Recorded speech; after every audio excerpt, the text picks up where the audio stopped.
Portugal wamepiga timu ya Armenia bao 9-1 na Portugal sasa wamefuzu kwa kombe la dunia mwaka 2026. 9 goals to 1 maze.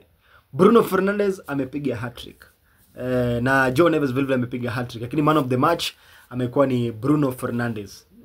Jambo nzuri sana, mbio captain wao Cristiano Ronaldo alipewa kadi nyekundu, lakini wameprove kwamba bado wanaweza shinda. Lakini nadhani kwamba Armenia ni timu ambayo kidogo ni nyonge. Ukilinganisha na timu ya Portugal, Armenia ni wanyonge sana. Ndio maana wamepigwa hizo bao zote 9. Ni sawa, ndio Portugal wamefuzu kwa kombe la dunia. Tuone kama wanaweza saidia CR7 aweze kushinda kombe la dunia, because hili ndo kombe la dunia lake la mwisho ambalo atakuwa anacheza mchezaji Cristiano Ronaldo. Lakini sasa shida ni sasa hiyo, unajua nashangaa kuona mashabiki wa timu ya Manchester United wanasherehekea hat-trick ya Bruno Fernandes.